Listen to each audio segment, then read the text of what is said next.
ವಿರೋಧ ಪಕ್ಷಗಳ ವಿಶ್ಲೇಷಣೆ ಸರಿಯೇ, ನಾನು ಪರ್ಟಿಕ್ಯುಲರ್ ಆಗಿ ಮೆಜಾರಿಟಿಯ ದರ್ಪ ಅನ್ನೋ ಬಿಜೆಪಿ ವಿಶ್ಲೇಷಣೆ ಸರಿನಾ ಅಂತ ಹೇಳಿ ಅವ್ರಿಗೆ ಯಾಕೆ ಪ್ರಶ್ನೆ ಕೇಳಿದೆ ಅಂತಂದ್ರೆ, ನನ್ನ ಹೋಮ್ವರ್ಕ್ ಪ್ರಕಾರ ಸರ್, ನಿಮಗೆ ಅದ್ರ ಬಗ್ಗೆ ಹೆಚ್ಚಿನ ಜ್ಞಾನ ಇದೆ, ತಪ್ಪಿದ್ರೆ ನೀವು ಕರೆಕ್ಟ್ ಮಾಡಿ ಹೇಳಿ. ಇವರು ಸಂವಿಧಾನ ವಿರುದ್ಧವಾಗಿ ಕಾಂಗ್ರೆಸ್ ನಡ್ಕೊಳ್ತಾ ಇದೆ ಅಂತ ಹೇಳಿದ್ರು.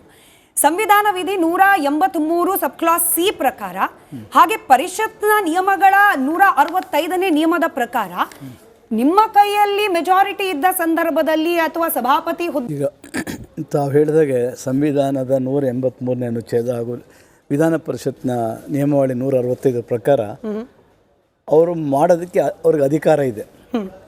ಬಟ್ ಅದು ದರ್ಪ ಅನ್ನೋ ಪದ ಅವ್ರು ಬಳಸಿದ್ದಾರೆ, ಅದಕ್ಕೆ ನಾನೇನು ಮಾತಾಡ್ಲಿಕ್ಕೆ ಹೋಗಲ್ಲ. ಇವರು ಅಂದ್ರೆ ಛಲವಾದಿ ನಾರಾಯಣ ಸ್ವಾಮಿ ಅವರು ಬಳಸಿದ ಪದ ವಕ್ತಾರರು ಅನ್ನೋ ಕಾರಣಕ್ಕೆ ಅವ್ರಿಗೆ ಕೇಳಿದೆ. There is a provision under the rules of procedure as well as in the constitution. So ಅವ್ರು ಹೇಳಿದಾಗೆ ಇದುವರೆಗೂ ಆ ರೀತಿ ಯಾರು ಕೆಳಗೆ ಇಳಿದಂಗಿಲ್ಲ ಅಂತ ಹೇಳಿದ್ರು. ಆದರೆ ಇದೇ ಶಂಕರ ಮೂರ್ತಿ ಅವ್ರಿಗೆ ಅವ್ರದ್ದು ಅವಿಶ್ವಾಸ ನಿರ್ಣಯ ಮಂಡಿಸಿದ್ರು. ಅದೇ ಸರ್ಕಾರಕ್ಕೆ ಸೋಲಾಯಿತು. ಒಂದು ಹೋಟೆಲ್ ತಮ್ಗೆ ಗೊತ್ತಿದೆ ಆಯ್ತಾ. ಆ ಪ್ರಾವಿಷನ್ ಚಲಾಯಿಸಿ ಅವರು ನೋ ಕಾನ್ಫಿಡೆನ್ಸ್ ಒಂದು ಮೋಷನ್ ಮಾಡಿದ್ರು. ಹಾಗಾಗಿ ಈಗಲೂ ಮಾಡೋದ್ರಲ್ಲಿ ಏನು ತಪ್ಪಿಲ್ಲ ಅನ್ನೋದು ಅವ್ರ ಭಾವನೆ ಆಯ್ತಾ. ಇದರಲ್ಲಿ ಕಾಂಗ್ರೆಸ್ ಸರ್ಕಾರ. ಬಟ್ ಭಾಳ ಗುರುತರವಾದ ತಪ್ಪು ಏನು ಮಾಡಿದ್ದಾರೆ ಅಂದರೆ, ಅವ್ರು ಹೇಳಿದಾಗೆ Venugopal has no right to propose the name of the presiding officers in his letterhead. It is highly illegal. Being an MP, ಎಲ್ಲ ಅನುಭವ ಇರೋರು, ಎಲ್ಲ ತಿಳ್ಕೊಂಡಿರೋರು, ಅವರೇ ಗ್ರಾಸ್ ವೈಲೇಷನ್ ಮಾಡ್ತಾರೆ. ಅಂದರೆ ಅವರು ಡಿಕ್ಟೇಟ್ ಮಾಡೋಂಗೆ ಆಗುತ್ತೆ ಅದು. ಇದು ಇದೇನಿದೆಯಲ್ಲ, ಇವರು ಅವ್ರಿಗೆ ಒಂದು ಗೌರವವಾದ ಸ್ಥಾನ ಅದು. ಸದನ ಅವ್ರನ್ನ ನೇಮಕ ಮಾಡುತ್ತೆ. ಸದನದ ಮೂಲಕ ಅವರು ಹಕ್ಕನ್ನು ಚಲಾಯಿಸಿ ನಿಯಮಗಳ ಪ್ರಕಾರ ಅದಕ್ಕೆ ಕಡಿವಾಣ ಹಾಕಿ ರೂಲ್ಸ್ ಪ್ರಕಾರ ಸದನ ನಡೆಸ್ತಾರೆ. ಹಾಗೆ ನಡೆಸ್ಕೊಂಡು ಬಂದಿದ್ದಾರೆ. ಹೊರಟ್ಟಿಯವರು ಅವ್ರು ಹೇಳಿದಾಗೆ ಸುಮಾರು 45-46 ವರ್ಷದ ಇದ್ದಾರೆ, ಅದರಲ್ಲೇನು ಅನುಮಾನನೇ ಇಲ್ಲ.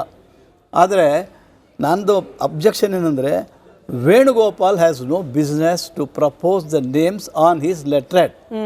ಇದು ಪಕ್ಷ once is elected as a speaker or chairman, is a non party man. So is not a party man.